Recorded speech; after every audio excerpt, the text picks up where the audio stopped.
Olá a todos, seja muito bem-vindo, muito bem-vinda a mais um podcast da reunião de estudos do Evangelho do Grupo Espírita Irmão Áureo. E hoje, no episódio 322, quem preparou a reflexão foi a Dorcas, lembrando que estamos na sequência dos capítulos do livro Jesus e a Atualidade. Hoje, no capítulo de número 11, intitulado Jesus e Decisão. Não vou dar spoiler, mas a Dorcas, como sempre, traz, junto com Joana de Ângeles, reflexões muito importantes. O que será que é decisão? O que significa dizer que a gente tomou decisão? Sem spoilers, sigamos. Por quê? A gente sempre avisa, né? Colocamos aí na descrição uma série de bibliografias complementares para que a gente possa aprofundar o nosso estudo e a nossa reflexão em torno do tema. Gente, ajuda demais, porque Joana de Ângeles é um estudo desafiador, é muito profundo. E a gente traz, por exemplo, Emmanuel, André Luiz para a nossa conversa aqui, para ajudar a gente a formar a nossa opinião e assim nos ajudar bastante no entendimento. Então esse é o primeiro ponto, tá aí na bibliografia complementar, tem os links, a gente tenta facilitar ao máximo para você, ok? E também, nesse esforço da gente criar esse ambiente de estudo, a gente tem o nosso segundo momento, que é a live, que acontece no nosso canal do YouTube, no mesmo dia do lançamento do podcast, geralmente aos sábados, às 17h50, 10 para 6 da tarde, e é um segundo momento com um pouco mais de tempo para a gente debater, estudar, aprofundar. É um momento muito gostoso, você vai ter oportunidade lá de colocar suas questões ao vivo, ouvir, interagir, enfim. Fica aqui o nosso convite especial. Se não puder estar ao vivo, é uma pena, mas fica gravado e aí a gente convida para passar lá no nosso canal, deixar o seu comentário, compartilhar o link e nos ajudar nesse esforço de divulgação da doutrina espírita. Último convite, fique até o final, a gente sempre tem o nosso momento de oração e já te convidamos então para orar conosco. Começamos sempre com uma poesia, hoje uma poesia iniciando de Casimiro Cunha. Ele tem um convite para fazer para nós aí, tá bom? Fica conosco e aqui a gente sempre vai te chamar com um convite muito fraterno e recheado do nosso carinho. Vamos ouvir? Olá, queridos irmãos, que alegria estarmos juntos para mais uma valiosa reflexão do livro Jesus e Atualidades, o primeiro livro da série psicológica da benfeitora espiritual Joana de Ângeles, psicografada pelo médium Divaldo Pereira Franco. Hoje, irmãos, estudaremos o capítulo 11, intitulado Jesus e Decisão. Neste capítulo, Joana nos convida a repensar em nossos desafios diários, sob a ótica de Cristo, que envolvem escolhas e decisões. Mas pensei eu, irmãos, qual a diferença entre escolher e decidir? De acordo com o dicionário da língua portuguesa, escolher é fazer uma seleção de algo, opção, preferência por uma coisa e não por outra. Decidir é fazer uma escolha. Portanto, escolha é o desejo, o que a pessoa quer, e a decisão implica no resultado final dessa escolha. Então, irmãos, o escolher diz muito sobre nós e o fazemos de acordo com nossa história, com nossa bagagem e o valor que damos à vida. E Joana nos convida, através do Cristo, ao autoconhecimento, numa conexão mais íntima conosco mesmo, no exercício do livre-arbítrio.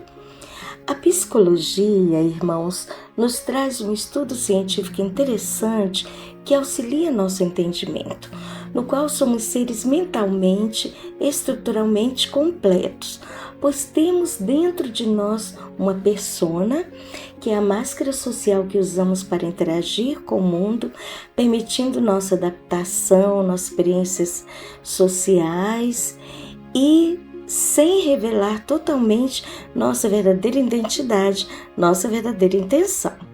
Um ego, nossa consciência e nossa razão, nossas sombras, nosso inconsciente, nossas reações, nossas vidas passadas, nossos conflitos e automatismos.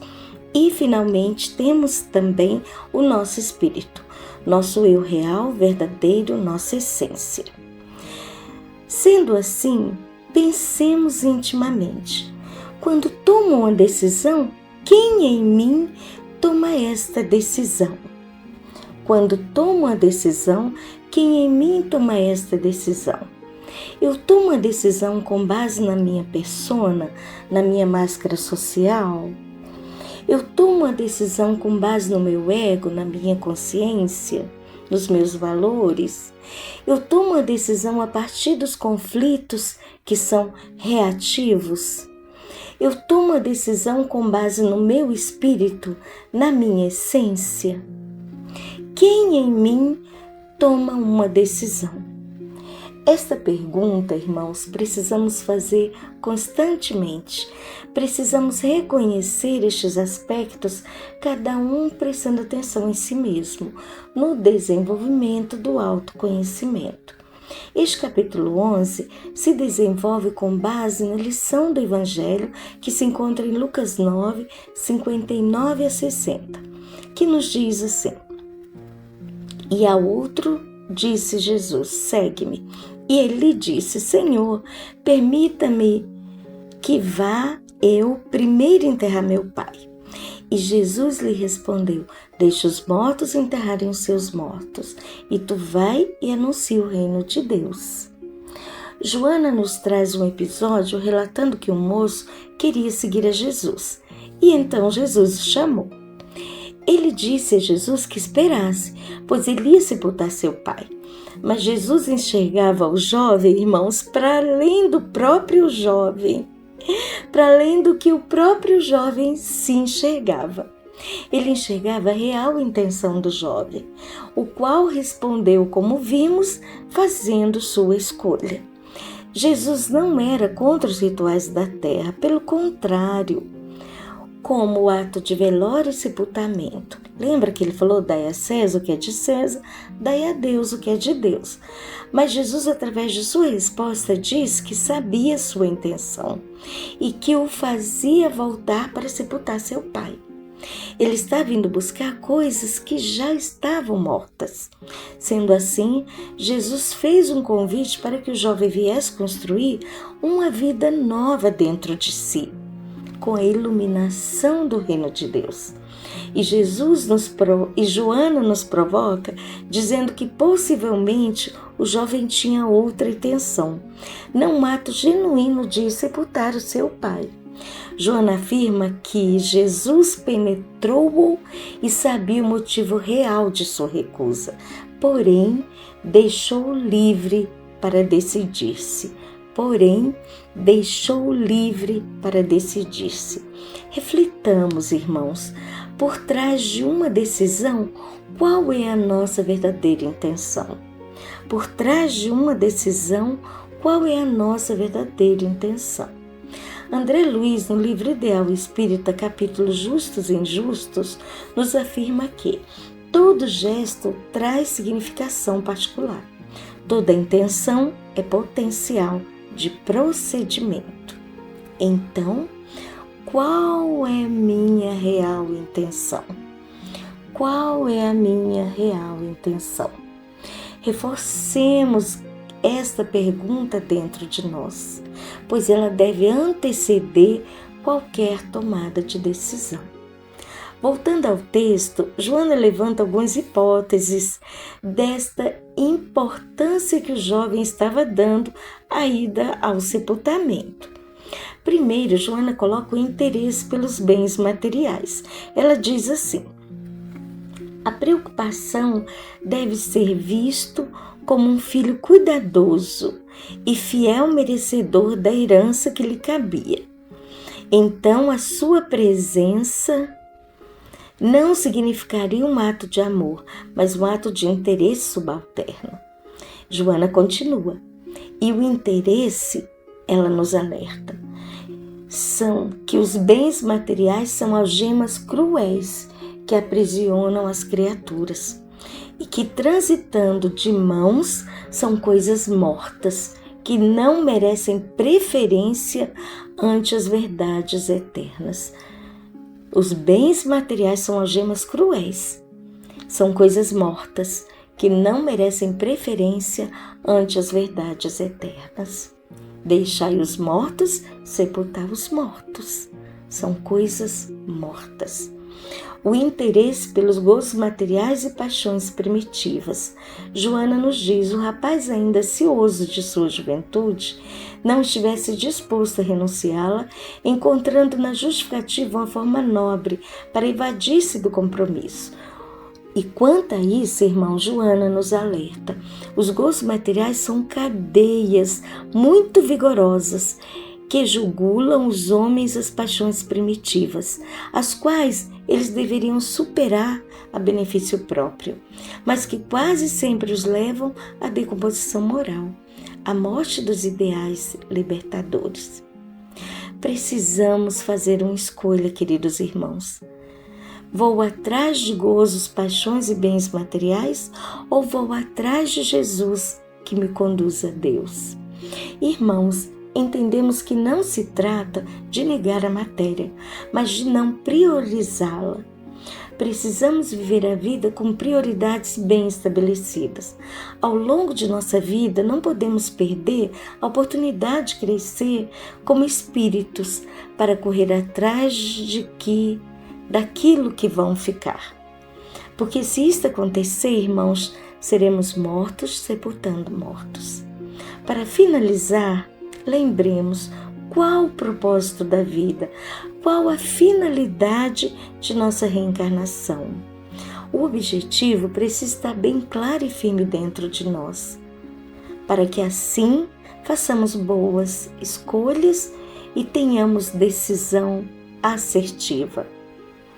Não viemos para a Terra, nós viemos para a Terra para evoluir superando a matéria. Nós viemos para a Terra para evoluir superando a matéria. No Livro dos Espíritos, na pergunta 132, Kardec questiona o Espírito da Verdade. Qual a finalidade da encarnação dos Espíritos? O Espírito responde: Deus a impõe com o fim de levá-los à perfeição. Para uns a expiação, para outros uma missão. Mas para chegar a essa perfeição, eles devem sofrer todas as vicissitudes da experiência corpórea. Nisto é que está a expiação. O que viemos fazer na Terra, nessa escola, neste laboratório? Crescer, irmãos, evoluir. E o fazemos em qualquer estação, pois esta é a lei. Conforme o desafio que enfrentamos, as decisões que tomamos, o crescimento é proporcional. O perigo, irmãos, está em quando não queremos abrir mão dos gozos, das paixões, dos bens materiais.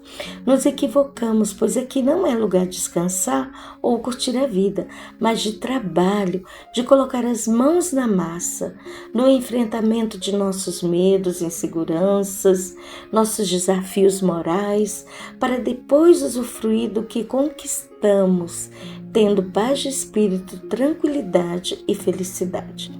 O que Joana nos alerta é que temos um objetivo para estar aqui e nossas decisões devem estar pautadas nele. Mas a imaturidade, irmãos, nos faz priorizar o imediatismo e a maturidade nos faz entender que somos capazes de frear a nossa busca pelo prazer momentâneo e ilusório em prol de um prazer maior e verdadeiro. Voltemos ao jovem ao sepultamento de seu pai. Joana nos diz: ainda assim, qualquer pessoa poderia sepultá-lo, mas ninguém, exceto ele mesmo, poderia encarregar-se da sua iluminação. Mas ninguém, exceto ele mesmo, o jovem, poderia encarregar-se da sua iluminação. Jesus era sua oportunidade única. Joana continua: ele foi sepultar o progenitor e não voltou. Perdeu a oportunidade. Muitos ainda agem assim. Irmãos, quantas oportunidades perdemos por darmos desculpas. Joana vem conversar conosco e nos propõe: desnuda-te interiormente. Ela quis dizer: tire sua máscara para quando estiver consigo mesmo. E continua: contempla-te. Ela quis nos dizer: olhe lá dentro, quem sou eu de verdade? O que tenho escolhido? Para que tenho escolhido? Quem em mim tem escolhido?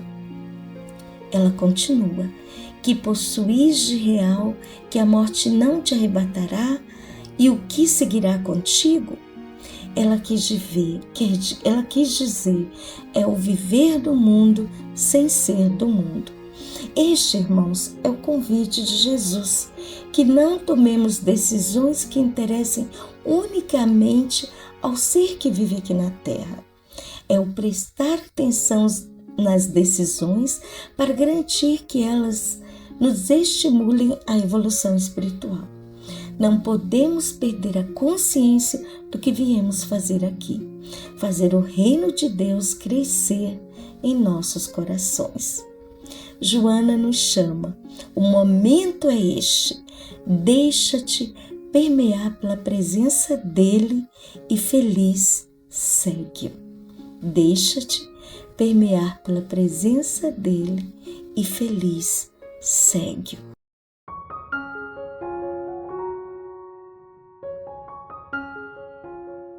Iniciamos agora o nosso momento de oração com a poesia Atende a Jesus, de Casimiro Cunha. Todo o apelo da verdade, do amor, da consolação, é Jesus que te procura à porta do coração. Já pensaste?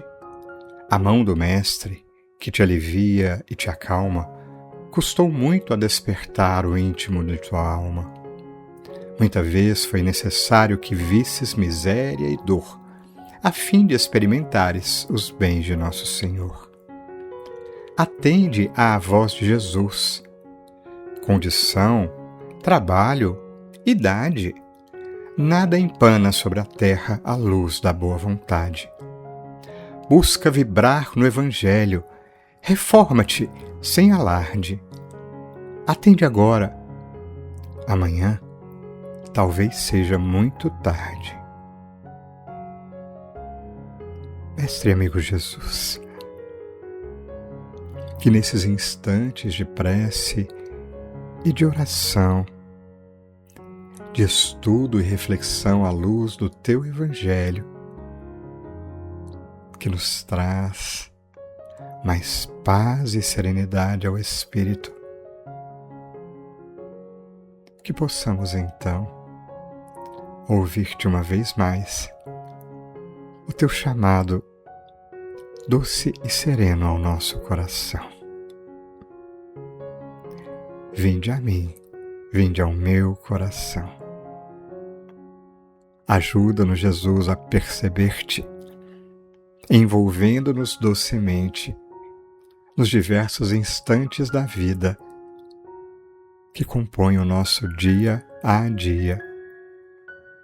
Ajuda-nos a entender que também estás no chamado de nossa consciência, no desenrolar de cada acontecimento, que, como nos ensinastes, estão aí os convites da vida, a ação de Deus nosso Pai, chamando-nos docemente sempre ao equilíbrio, à ação no bem, à construção da reforma íntima e do templo verdadeiro em nossos corações. Ampara-nos os esforços, fortalece-nos a vontade, protege-nos, Jesus, diante dos caminhos da vida, auxiliando-nos a sentir sempre as bênçãos divinas o amor verdadeiro de nosso Pai em cada momento de nossas vidas. Que tua luz de amor continue a nos amparar hoje e sempre. Que assim seja.